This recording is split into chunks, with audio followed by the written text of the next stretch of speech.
Om Sri Sai Ram. Satyam Jnanam Anantam Brahma. Satyam Jnanam Anantam Brahma. Satyam Jnanam Anantam Brahma. Satyam Brahma. Jnanam Brahma. Anantam Brahma. Satyam Jnanam Anantam Brahma.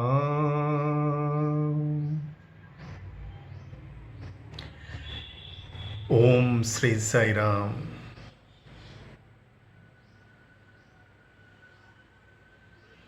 Swami often says that you are not one but three persons. The one what you think you are, the other what others think you are, and the third what you really are.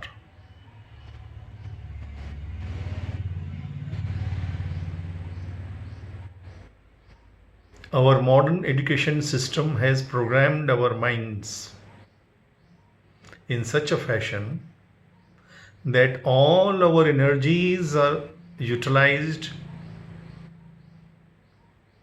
for functioning according to what we think we are and what others think we are. Least importance is given to the reality, what we really are. That is out of modern education syllabus. That is why it is blind leading the blind. Nobody really knows what they all will lose and what they all would find. It is all blind leading the blind. You can imagine a situation. And that is why this false arrogance, false sense of self-importance. We give so much importance to our little achievements, little degrees, little discoveries, little promotions, little bank balance, little profits, our little intelligence. Human intelligence may be the highest amongst all the creation, no doubt on that.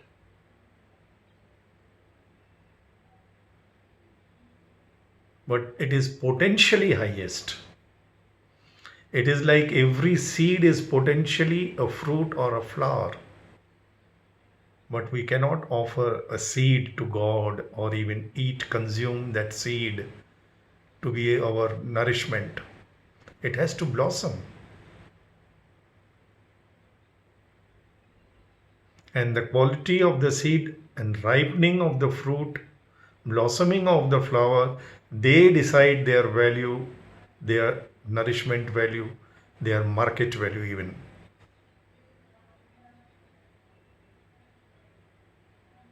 But we focus too much on our body self, our mind self. Mind itself is a mystery.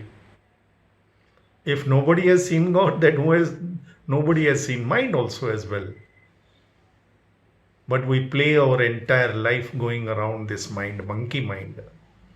Swami says this mind, what we call mind, the monkey mind, is intoxicated monkey mind, bitten by a scorpion. It jumps aimlessly, wildly,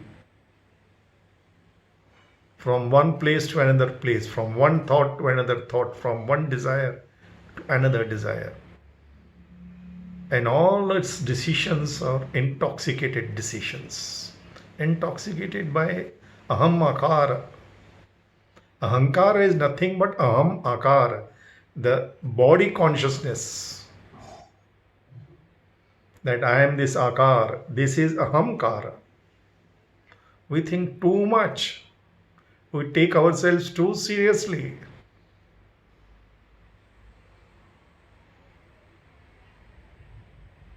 We are as foolish as that little lizard on the roof, which refuses to move because it thinks that if it moves, the roof will fall down. We all are behaving like that stupid lizard.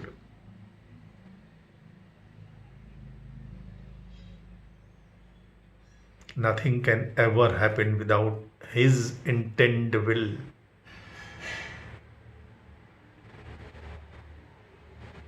And we have no means to know our next moment. That itself should make us humble enough.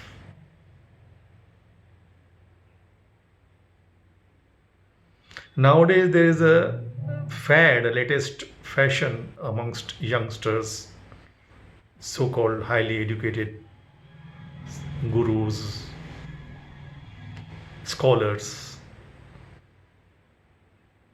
about importance of self-effort versus destiny versus grace of God. Very interesting.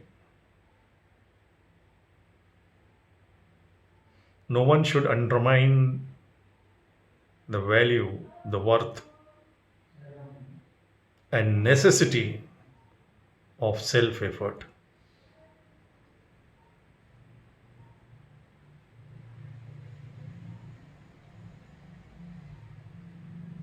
It is indispensable. There is no substitute for hard work. But one has to work hard in proper direction.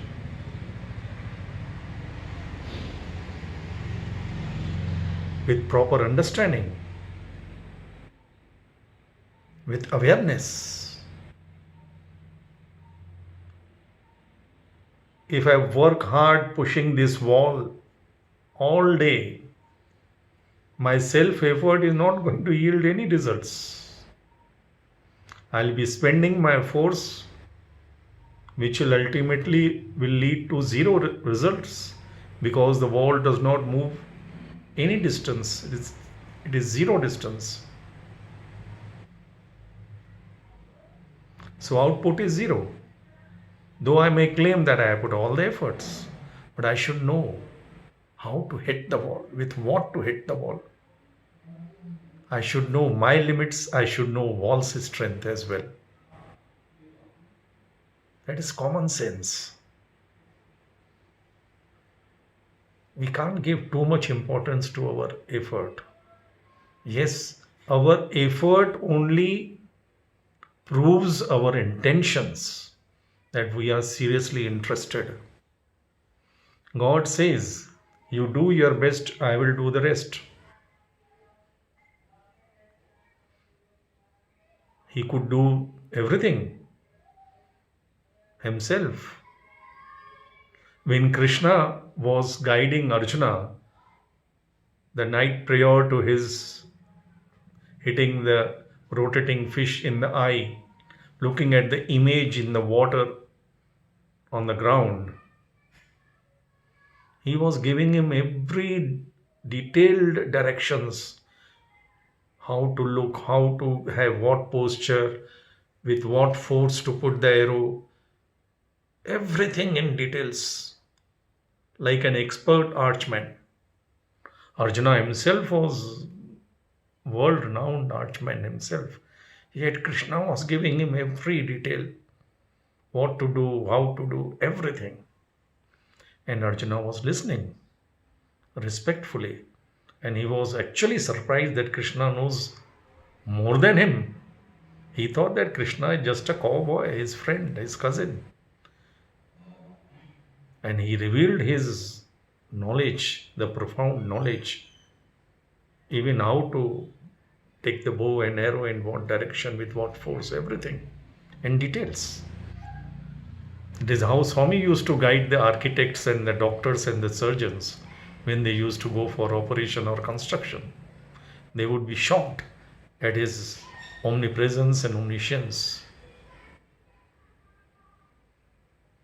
When Krishna finished everything, Arjuna jokingly told him, Krishna, you are telling me to do everything, then what will you do?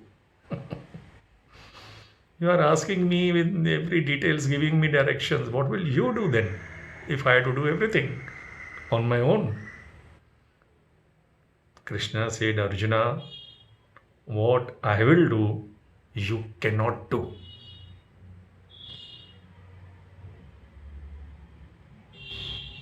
When you are putting arrow, bow, everything with all your talent, your skills, all mantras you will chant, everything you will do, what you have learned to do, that point in time, I will stop the wind blowing. Because if that point in time the wind blows, all your knowledge, your skills, they will come to big zero. Nothing will help you. So I will do what you cannot do. That is the real meaning of you do your best, I will do the rest. But here we must learn that Arjuna had that great opportunity and he was humble enough to learn to do his best under the guidance of the Lord himself. If he had relied upon his own knowledge, he might not have succeeded. That is why Krishna himself offered himself to be his charioteer, be his guide. That was the privilege and a huge responsibility, because Arjuna showed that humility in the very first chapter. At the end of the chapter, Krishna, I am confused. I cannot decide.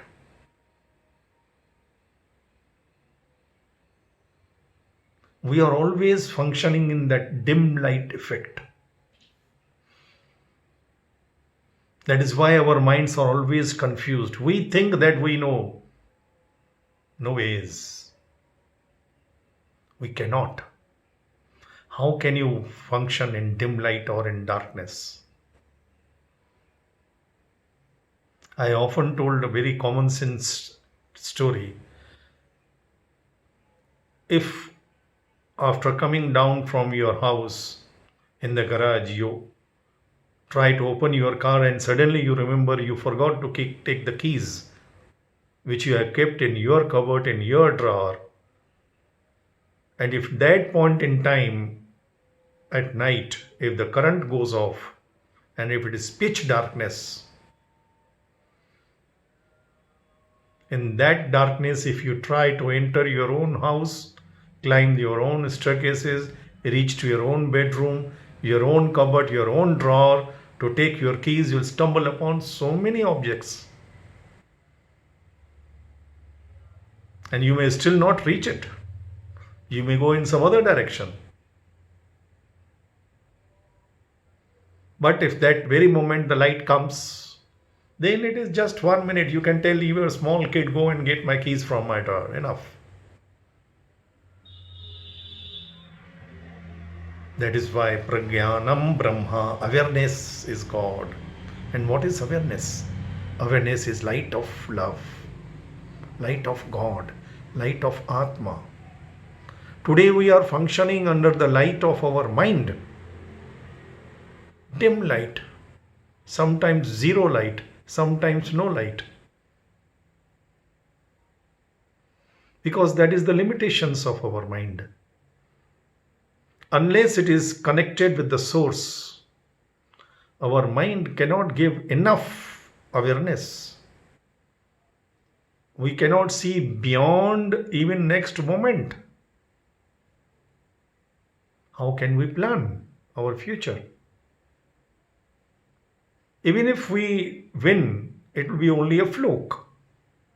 It is like without knowing the cricket, somebody hits the bat and the ball, and it goes beyond the boundary and everybody claps and they say, wow. But the player does not know why people are clapping, because he does not know the game. It was a fluke. We have many small successes in fluke because we do not know the game of life. We do not know the fundamentals of game of life. That fundamental discrimination. We are not taught in our education system. We are only taught the bookish knowledge to compete with each other. How to drag somebody's feet to climb up. We are taught what is to be unlearned actually. Swami says, always remind yourself, you are a man, I am not an animal, I am a man. You should have those manly human qualities. A human without human qualities is unacceptable. Like gold without golden qualities is unthinkable. We do not know the layers of our mind, the subconscious mind, the conscious mind, the superconscious mind. How do we know? It is not in our syllabus. We are only taught the tricks, what we call talent. These tricks don't work. They always don't work. We are always confused. That is why there is so much. Proof is eating the pudding.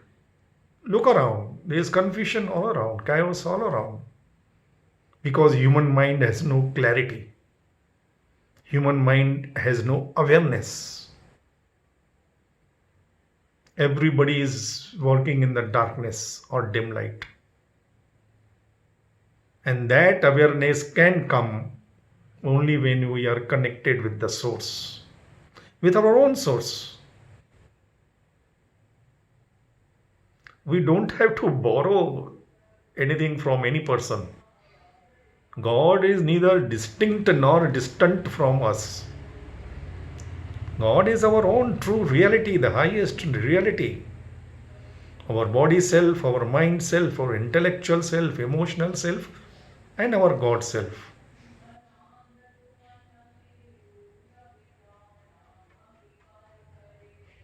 It is like hierarchy in the corporate house. You have to get connected to the highest authority. If you do not know the highest authority, then everybody will function in the manner that the whole world is functioning as present.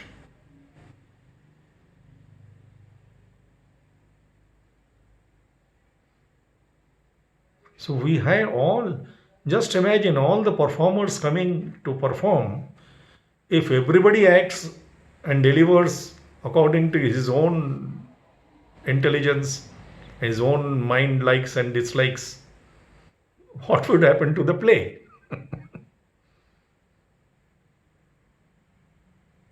The performer has to be connected with the director, the script writer. He has to perform to the best of his abilities. But he cannot change the script, because his trying to change the script will affect the entire play. That is why everything nowadays, the leadership in every field, be it political, be it religious, be it social, whatever, everybody is trying to play his or her game. We are totally disconnected with the reality, our own reality. And our own reality is essentially reality of everybody around us.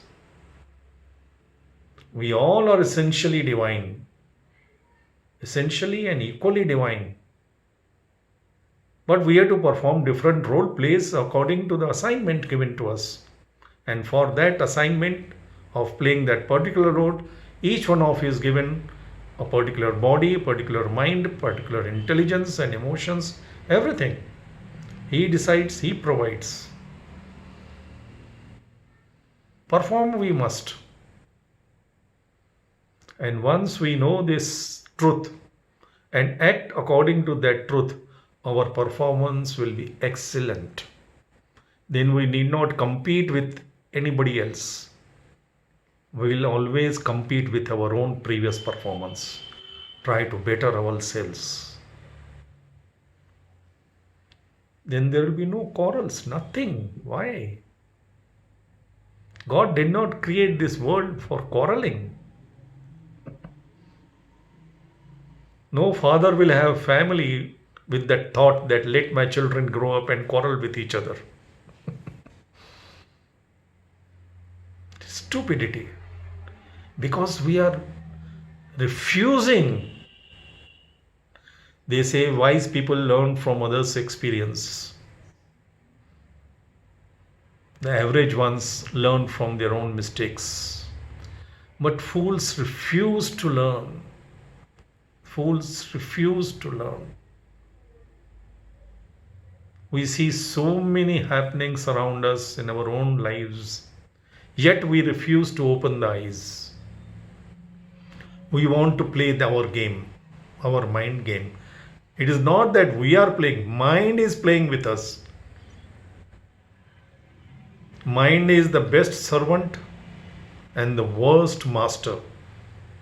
If you allow your mind to master your life, then gone. Even God cannot save. But if you master your mind and be a mastermind, then the very mind can take you across. And the best way to master your mind is to hand over the mind to the master. Easiest, simplest. No ego. Why ego? Swami says, where there is ego, I go. Why this stupid ego? We are not the doers. We can't. We are not the deciders or directors. We can't. Let us accept it with all humility. And humility should not be a strategy or policy. It should be honest humility. When Arjuna was convinced that he has to surrender his mind to Krishna and do what Krishna decides for him, after all the 18 chapters of Bhagavad Gita, he gets enlightened. In the first chapter, he is confused. In the last chapter, he is enlightened. He said, now I have understood. Now I am ready to do. Having understood, he is not surrendering like a blind person, like a stupid person, like a weak mind. Having understood, now I am ready to do whatever you command, Krishna. Yatra Yogeshwara Krishna, Yatra Dhanushadhari Arjuna. That courage, that confidence. Confidence in the highest self, self-confidence. Confidence in the self, not in your mind. It is not mind confidence or body or muscle confidence or wealth confidence or position. They are all passing clouds. One small accident, one small disease, one small death in our families. All our egos are shattered in one moment. One war, one earthquake, one sudden happening anywhere, any place with anybody. Who has the control over tsunamis and storms and wars and accidents and death? Can anyone claim? You can't claim your birth. You can't choose your parents and timings. You can't select your place of death. In between, we can't do anything for our heart to beat continuously. We are not even aware of it. our digestive system, our lungs functioning, our brain functioning, all our vital organs are functioning from within. Who is doing it? Aham Vaishwanaro Bhutva Praninam Dehamashritah Prana Pana Samayukta Pachamyanam Chaturvidam. I am the fire that is digesting and consuming all the food. It is the fire, the energy of God. And we, like stupid, want to refuse the existence of God. Refusing or ignoring the existence of God is as ridiculous as wave refusing the existence of ocean.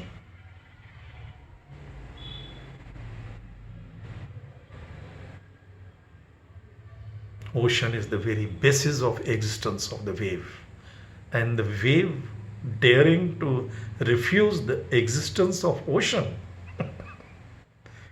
All stupidity. Let us come out of it. And this avatar has given that direct knowledge. My dear brothers and sisters, what Rishi Munis could not achieve thousands of tapas. This sweet Lord has given that knowledge to his primary school children just like this. One of the dialogue between divine and a small child from primary, which I had recorded with my own handwriting in Thrivendraman in 1993, I believe, and given to the then editor Narsiman Sanatana Sarathi. And when he gave it to Swami, it was 45 minutes dialogue. Swami says, this boy is, he got tape recorder memory. I could remember each and every dialogue in proper sequence. Just go through that. A small boy, 5th class boy, Giridhar by name, I believe. He is talking like a Rishi Muni, realized soul with Swami. And that is the case with every child there. Enlightened intelligence, enlightened bhakti. Our bhakti is unenlightened. Our faith is unenlightened. Our intelligence is unenlightened. Our emotions are unenlightened. And we claim to be what? Big, yeah. Get connected to Him. Sing His glory. The easiest way. Sing one bhajan for Him. Make the universal God your personal God. He will guide. He will become Krishna for each one of us. Even if we are not Arjunas. Such a beautiful Lord. He says, I am ready to be your charioteer, every one of you. He is not putting any conditions that you be Arjuna and then I will be your Krishna. No, He says, you come. Come to me empty-handed. Bring all your so-called sorrows, sins, sufferings, your confusions. I will make it. What offering? I'll give you my love, my awareness, my confidence, my grace, my beauty. Even we will become beautiful as Him. Try it. This is the golden opportunity. Jai Bol Bhagwan Sri Sathya Sai Baba Ji ki Jai.